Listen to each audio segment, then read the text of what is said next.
मूलम गुरोर्मूर्ते पूजा मूलम गुरोर्पादम मंत्रम मूलम गुरोर्वाक्यम मोक्षम मूलम गुरोर्कृपा. सर्व भक्त मंडळींना नमस्कार. मी प्रमोद रेंगे आणि आपण पाहतात माझं यूट्यूब चॅनल मोक्ष गुरु रामकृष्ण सरस्वती गुरु. नगरनिवासी परमपूज्य रामकृष्ण क्षीरसागर महाराज म्हणजेच रामकृष्ण सरस्वती महाराज यांच्या भक्तांना जे आलेले अनुभव आहेत त्या अनुभवाचं कथन करण्याकरता मी हे यूट्यूब चॅनल मोक्ष गुरु रामकृष्ण सरस्वती गुरु हे चालू केलेलं आहे. आणि त्याच्यावर आत्तापर्यंत मी आपल्या जवळजवळ 135 व्हिडिओ तयार करून आपल्याकरता पाठविलेले आहेत.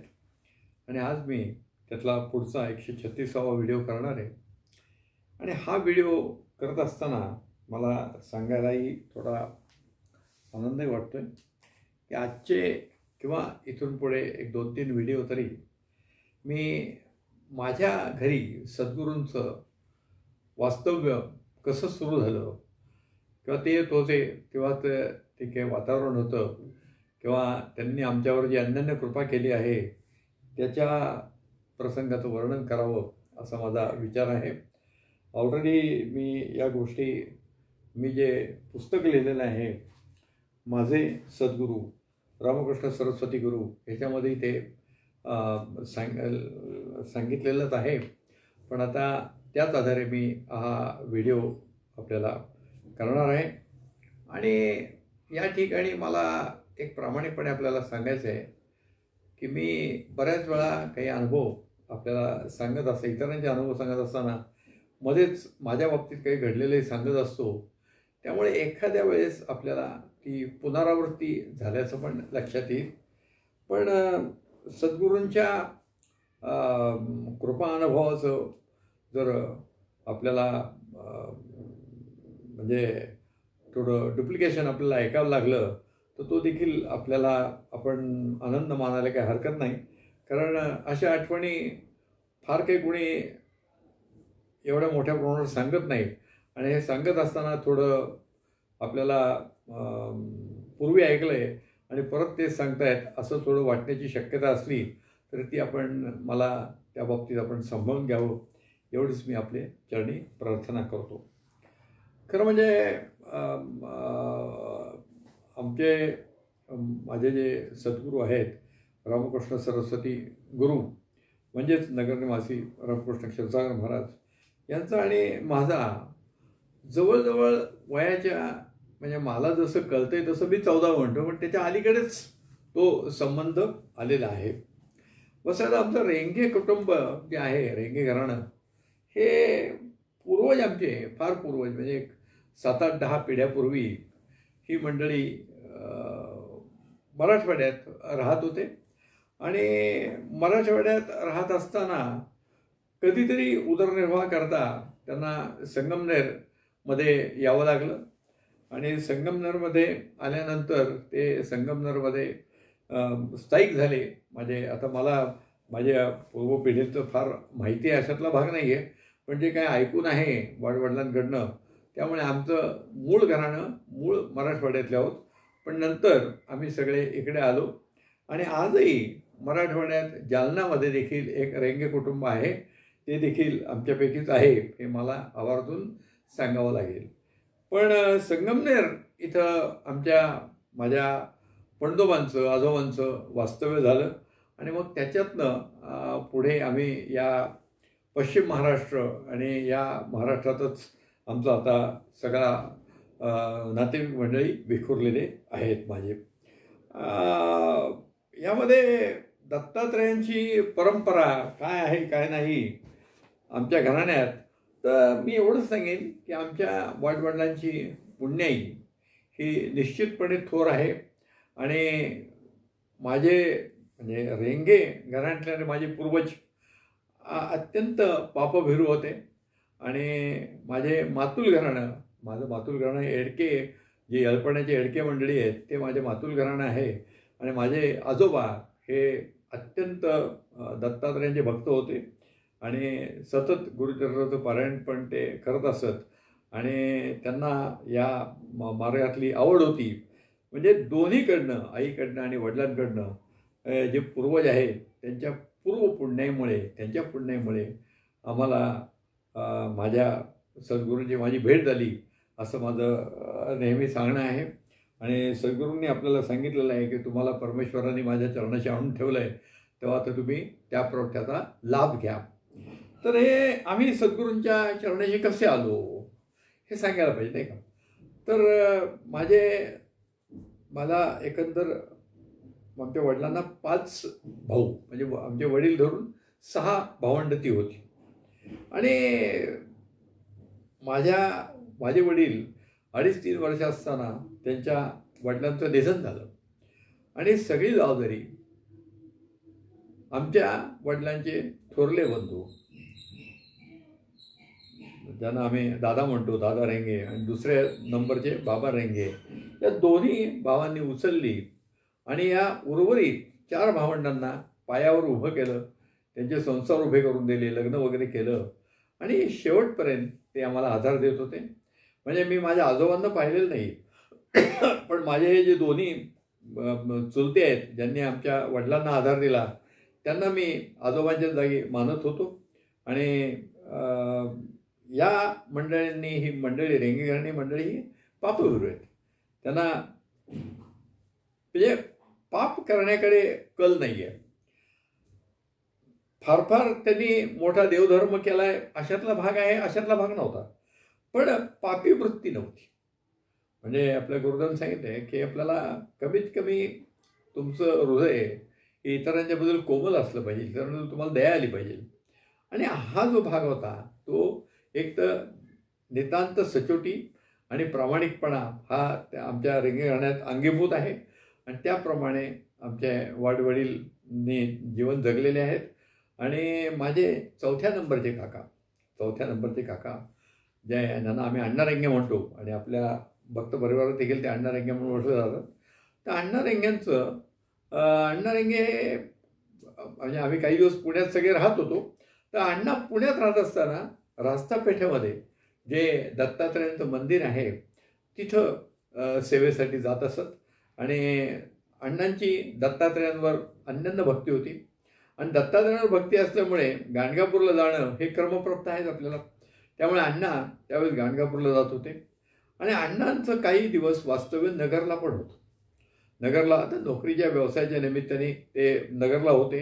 नंतर ते पुण्यातही होते. त्यांची बदली LICमध्ये असल्यामुळे झालेली होती. आणि परत एकदा नगरलाही असं नगर पुणे अशी त्यांची बदली झालेली होती. आणि नगरमध्ये ते जेव्हा वास्तव्यास होते त्यावेळेस साधारणपणे हा काळ 50-55 असा काहीतरी तो असेल, 50-55 या काळातला कधीतरी तो असेल. मला एक्झॅक्टली काय अण्णांनी तारीखवार लिहून ठेवलेलं नाही आहे, पण अण्णांनी एवढं लिहून ठेवलं होतं किंवा आम्हाला सांगितलं होतं की अण्णा नेहमी गाणगापूरला जायचे. आणि अण्णा गाणगापूरला जात असताना एक दिवशी त्यांना स्वप्न पडलं. आणि स्वप्नात आपले परमपूजनीय नरसिंह सरस्वती महाराज हे त्यांच्या स्वप्नात आले. आणि त्यांनी त्याला सांगितलं, का रे म्हणे, मी नगरमध्ये असताना तू गाणगापूरला कशाला एवढा येतो, आहे ना मी नगरमध्ये. आणि आपल्या गुरुदेवांचा चेहराची प्रतिमा त्यांनी स्वप्नात माझ्या चुलत्यांना म्हणजे अण्णांना दाखवली. आणि हे स्वप्न पडल्यावर अण्णा देखील चर्च झाले की आपण गाणगापूरला जातोय, महाराजांनी तर आपल्याला असं सांगितलंय, मग आता काय करायचं. मग त्यांनी नगरमध्ये हा शोध घेतला. आणि मग त्यांचा शोध घेतल्यावर त्यांना, मला वाटतं त्यावेळेस कदाचित महाराज चौपाटीकारांच्याजवळ राहत असतील. आणि मग त्या ह्याच्यातनं तो शोध झाला. आणि त्याच्यानंतर अण्णा हे गुरुदेवांच्या चरणाशी स्थिर झाले. आणि अण्णा स्थिर झाल्यामुळे आम्ही रेंगे घराण्यातली सगळी मंडळी अण्णांचं बोट धरून गुरुग्रहाची पायरी चढलेलो आहे. त्यामुळे मी अत्यंत बाल्यावस्थेत असताना अण्णांच्या बरोबर आम्ही गुरुदेवांकडे जायला लागलो. मला असं आठवतं आहे की त्यावेळेस आम्ही शाळकरी मुलं होतो.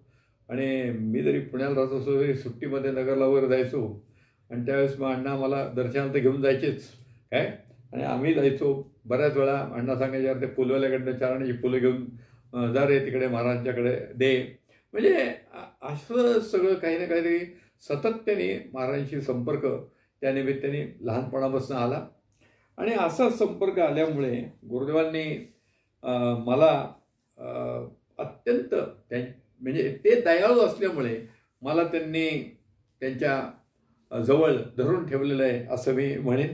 की जरी वडिलांची पुण्याई असली तरी देखील आपल्याला आपल्या गुरुदेवांनी आम्हाला काही पात्रतेप्रमाणे जवळ केलं आहे अशातला भाग नाही आहे. तर त्यांनी दयाळू बुद्धीने आम्हाला त्यांच्या जवळ केलेलं आहे आणि त्यांनी अनन्य कृपा माझ्यावर केलेली आहे. रंगेगणाने इतर लोकांवरही केलेली आहे, पण माझ्यावर गुरुदेवांचं विशेष प्रेम होतं असं मी आपल्याला आवर्जून सांगेन. आणि त्याचं कारण काय की मी त्यांच्या सावलीत वाढलोय, बाकी काय.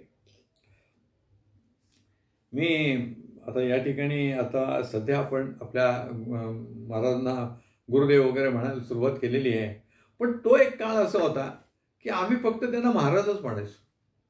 आणि खरं सांगू तुम्हाला, महाराज या शब्दावर फक्त अधिकार कोणाचा असेल तो दत्त महाराजांचा आहे. बघा, इतर देवांना आपण महाराज कधी संबोधत नाही, पण दत्त महाराज असंच संबोधतो. आणि हा महाराज हा दत्त परंपरेशी निगडीत असलेला शब्द आहे.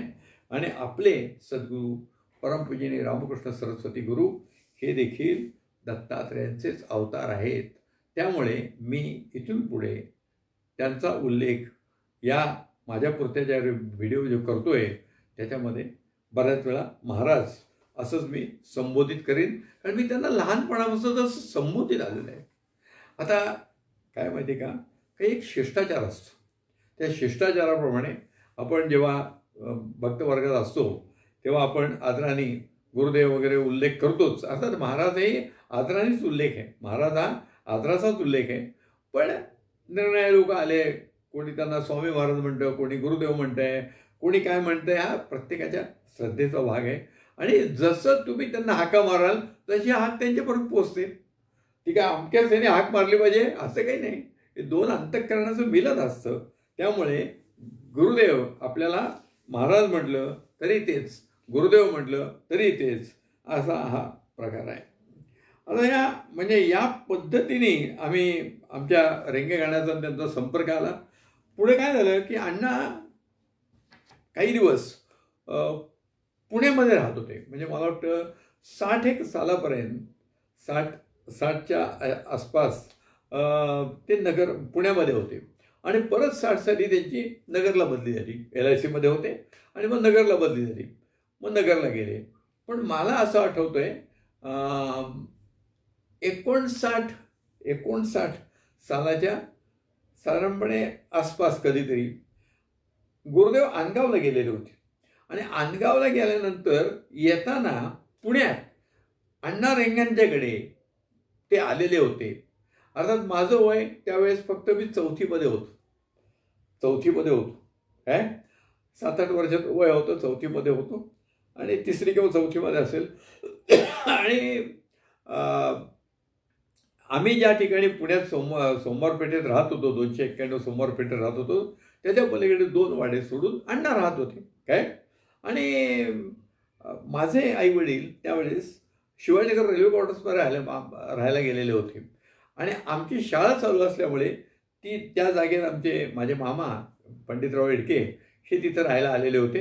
आणि मी, माझी धाकटी बहीण आणि अजून एक आमची माझ्या 2 नंबरच्या चुलतीची भाची, आम्ही तिघं आमच्या त्याच घरात म्हणजे आमच्या मामांकडे राहत होतो, कारण आमच्या शाळा सुरू होत्या. आणि त्यावेळेस काहीतरी निरोप आला आमच्या घरी. आमच्या मामीला आणि आजीला अण्णांनी किंवा काकूंनी बोलवलं की आपल्याकडे आज महाराज येणार, तुम्ही या. आणि मग ते लगबगीने सगळं निघाले. आता आम्ही लहान पोरं असं आम्ही खेळत बसलो वाड्यामध्ये. आम्ही काही त्यांच्याबरोबर गेलो नाही. म्हणजे त्यावेळेस काही माझं दर्शन झालं असं अजिबात नाही. पण त्या काळापासून गुरुदेव आमच्या रेंगेगाण्यात यायला लागलेले होते. आणि मग हा पहिला अण्णा रेंगांकडे ते आले होते. त्याच्यानंतर अण्णांचं परत वास्तव्य नगरला आलं. आणि नगरला असताना जेव्हा गुरुदेव पुण्याला यायला लागले तेव्हा पुण्याला अनगाव आणि पुण्यामध्ये लोकमान्य नगरमध्ये अनंत जोशी जे होते त्यांच्याकडे गुरुदेव उतरायचे. ती जागा अत्यंत अनंतराव जोशीची लहानच होती, पण त्यावेळेस जो गुरुदेवांचा परिवार होता त्याप्रमाणे त्यांना ती जागा योग्य वाटली. आणि जागा योग्य वाटण्यापेक्षा देखील गुरुदेवांचं काय होतं की गुरुदेवांच्या ज्या 16 वळ्याच्या कल्पना आहेत किंवा त्यांची जी काही त्यांचा जो आचार आहे तो त्यांना पाळता येईल अशा ठिकाणी त्यांना उतरायला आवडत होतं. म्हणजे सांगायला काहीच हरकत नाही आहे, जर त्या ठिकाणी आचरण व्यवस्थित घरातली मंडळी करत असतील, 4 दिवसाचं पालन करत असतील आणि 16 वेळेचा जो काही स्वयंपाक असेल तो त्यांच्या दृष्टीने करून तयार असतील तर तिथे गुरुदेव उतरायला तयार असत. हा त्यांचा हे होता. बाकी त्यांना या सोयी पाहिजे त्या सोयी असं काहीच नव्हतं. कारण गुरुदेव हे महाराजांचा जो जन्म आहे हा सामान्य कुटुंबात झाला होता आणि त्यांच्या बाकीच्या काही कल्पना नव्हत्या. फक्त माझं 16 वळं पाळला, माझं जे काही आचरण आहे ते मला पार पाडता आलं पाहिजे एवढाच त्यांचा आग्रह होता. आणि अशा पद्धतीने ते अनंतराव जोशींकडे उतरत असत. आणि मला असं वाटतं 65च्या सुमारास आमच्या म्हणजे अण्णा रेंगांनी विनंती केली आणि आमच्या वडिलांनी पण त्यांना विनंती केली की आपण पुण्यात येता येतं आमच्या घरी यावं म्हणून. साधू संतांचे पाय आपल्या घराला लागावे असं प्रत्येकाला वाटतं. त्यामुळे माझ्या वडिलांनी आणि माझ्या चुलत्यांनी ती विनंती केली आणि गुरुदेवांनी ती मान्य केली आणि पुण्यात आलो म्हणजे तुमच्याकडे येतो. आणि मग 65 साली एकदा मला वाटतं, आता मला आठवत नाही सकाळ होती का दुपार होती येईल, पण गुरुदेव आले आणि गुरुदेवांना आणण्याकरता माझा भाऊ रिक्षेने मला वाटतं त्या लोकमान्य नगरला गेला होता आणि तिथून रिक्षेने गुरुदेवांना आणलं. गुरुदेव एक 1.5-2 तास आमच्याकडे थांबले होते आणि त्याच्यानंतर गुरुदेवांचं हस्तपूजन झालं, गुरुदेवांचा सत्कार वगैरे केला. आता या ठिकाणी त्यावेळेस देखील गुरुदेव आपल्याकडे येणार आहेत, मग तयारी काय करायला पाहिजे हे आम्हाला काहीच माहिती नव्हतं. परंतु अण्णा रेंगांनी म्हणजे माझ्या चुलत्यांनी आम्हाला मार्गदर्शन केलं आणि अण्णा स्वतःही आम्हाला सगळं सांगायला आलेले होते. आणि त्या ठिकाणी घराची स्वच्छता करून घ्या. घरात गुरुदेवांना भिंतीवर जाळं जळमट वगैरे असं काही चालायचं नाही, त्यांना सगळं स्वच्छता लागायची आणि स्वच्छता पाहिजे. आणि गुरुदेवांना बसण्याकरता एक आसन मांडलं पाहिजे. आता खरं सांगू त्यावेळेस आमची परिस्थिती काही फार मोठी ह्याची नव्हती, तर आम्ही मला वाटतं पाटाचं वगैरे आसन केलेलं होतं आणि त्याच्यावर काही बिछायत वगैरे करून त्या ठिकाणी गुरुदेवांचं आम्ही त्यांना बसवलं होतं. त्यांना पूजन केलं, हस्तपूजन केलं. गुरुदेव त्यावेळेस त्या काळात म्हणजे साधारणपणे 68च्या आधी गुरुदेव कधी कोणाकडनं स्वतःच्या चरणांचं पूजन करून घेत नव्हते, हस्तपूजन करून घेत होते. त्यामुळे त्या हस्तपूजन झालं. आमच्या वडिलांनी सत्कार केला, त्यांचा हार वगैरे घातला. आता त्यावेळेस काही बाकीचं त्यांनी काही केलं मला माहीत नाही, पेढे वगैरे आणले असतील. आणि गुरुदेवांकरता आम्ही दुग्धपान म्हणजेच दूध आटवून ती त्यांना देण्याची व्यवस्था केलेली होती. कारण त्यावेळेस गुरुदेव काही आमच्याकडे मुक्कामाला आलेले नव्हते. 65 आणि 66 साली असे 2 वर्ष गुरुदेव लागोपाठ या पद्धतीने आले. आणि त्याच्यानंतर मात्र 67 सालापासून एक गुरुदेवांनी म्हणजे एक व्यवस्था म्हणून की बाबा अनंत जोशींकडून मी इकडे येत जाईन आणि इकडे म्हणजे त्यांनी राहावं. आमचं घर शिवाजीनगर रेल्वे क्वार्टरचं घर हे बऱ्यापैकी मोठं होतं. त्याप्रमाणे त्या ठिकाणी एक मोठा हॉल होता, 2 बेडरूम होत्या, एक किचन होतं आणि खालच्या बाजूनी मैदान होतं. त्या मैदानात देखील काही गर्दी जमली तर आपले लोक तिथं थांबू शकत होते, अशी ती व्यवस्था होती. आणि मग आम्ही गुरुदेवांना ती विनंती केली की आपल्याला आता जास्त मोठ्या जागेची गरज आहे, आपण इकडे आलात तर बरं होईल. आणि गुरुदेवांनी ती विनंती मान्य केली. आणि 67 ते 79 या काळात गुरुदेव आमच्याकडे मुक्कामाला यायला लागले. आता मुक्कामाला आल्यानंतर काय आहे की मुक्कामाची जी हे आहे तो एक म्हणजे मी मगाशी सांगितलं की घराची स्वच्छता वगैरे करावी लागायची आम्हाला आणि ती स्वच्छता करायची आहे. गुरुदेवांची खोली जी आहे त्याची रंगरंगोटी करून घ्यायची आहे आणि गुरुदेवांना प्रसन्न वाटलं पाहिजे असं तिथं वातावरण असलं पाहिजे. आणि मग त्या काळात गुरुदेवांना रात्रीच्या वेळेस त्यांना त्यांच्या झोपण्याची व्यवस्था करायची आहे. तर त्यावेळेस आमच्याकडे एक सोफा कम बेड असं एक आम्ही घेतलेलं होतं आणि त्याच्यावर एक नवीन गादी करून घेतली होती. त्याच्यावर नवीन उशा चादरी वगैरे अशी एक व्यवस्था करून घेतलेली होती आणि त्या आसनावर गुरुदेव तिथे आमच्या ह्याच्यात बसायचे. आणि गुरुदेव बसल्यानंतर त्यांचे जे देव आहेत, गुरुदेव नेहमी त्यावेळेस देव घेऊन यायचे, त्यांचे जे काही महत्त्वाचे त्यांना वाटतात ते, आणि ते देव आमच्या घरात यायचे म्हणजे गुरुदेवांच्या बरोबर. आणि मग त्या म्हणजे गुरुदेव एकदा आले की आम्ही जिने देखील धुवून घ्यायचो सगळे. आमचं 3ऱ्या मजल्यावर घर होतं. सगळे जिने वगैरे धुवून स्वच्छता करायची वगैरे. गुरुदेवांना सुगंध हा फार प्रिय होता. त्यामुळे मला असं आठवतंय की एकदा तर म्हणे मी म्हणजे गुरुदेव येणार म्हणून आम्ही सगळी तयारी केली होती आणि मला वाटतं गुरुदेव त्यावेळेस एस टीने येत असत नगरहून. आणि एस टीने आल्यानंतर आमचं घर आणि एस टी स्टँड हे अगदी जवळ होतं. त्यामुळे तिथे काही रिक्षेची गरज नव्हती. त्यामुळे गुरुदेव आमच्याबरोबर पायीच आलेले होते तिकडे आणि प्रकाश आणायला गेलेला होता त्यांना.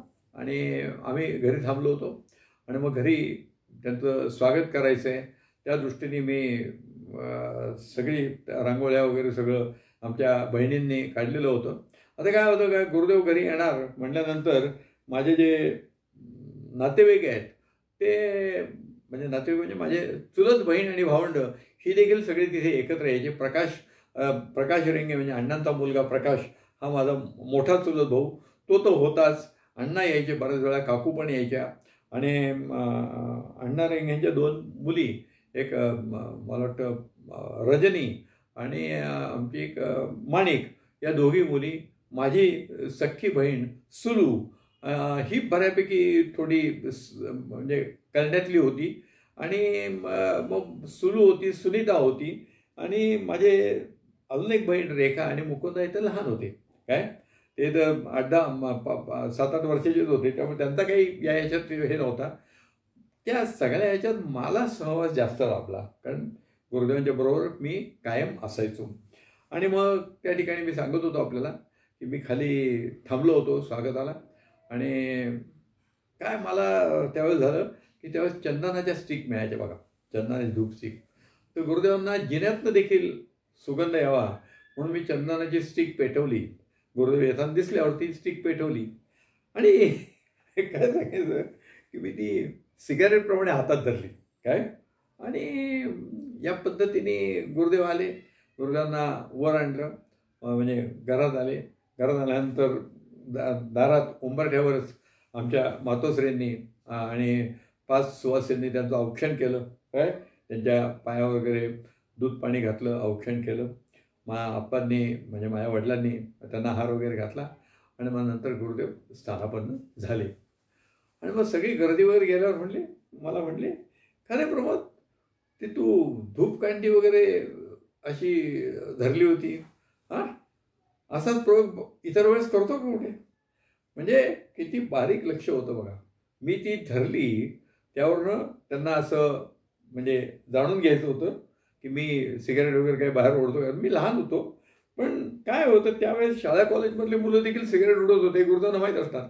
तेव्हा मला त्यांनी विचारलं आणि नाईलाज असतो मला खालीच मान घालावी लागली. मी तेव्हा म्हणजे गुरुदेवांनी एक नकळत अशा मार्गाने तू जाऊ नकोस हा एक धाक देखील मला लावलेला आहे. तर या पद्धतीने रेंगे घराण्यातलं सगळे माझे नातेवाईक 2-3-4 चुलत भाऊ, चुलत बहिणी, माझ्या सख्या बहिणी ह्या सगळ्या यायच्या.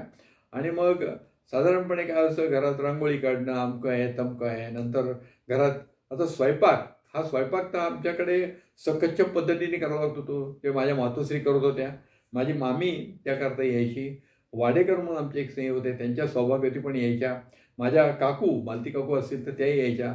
अशा एक 3-4 महिला त्या सकतच्या पद्धतीने सोहळ्यात सगळा स्वयंपाक करायच्या आणि मग त्यांना हाताखाली मदत करण्याकरता माझी बहीण सुलू, माझी चुलत बहीण माणिक, रजनी किंवा जे कोणी असतील ते, आणि नंतर या मुलींना वाढण्यासाठी मदत करावी लागायची.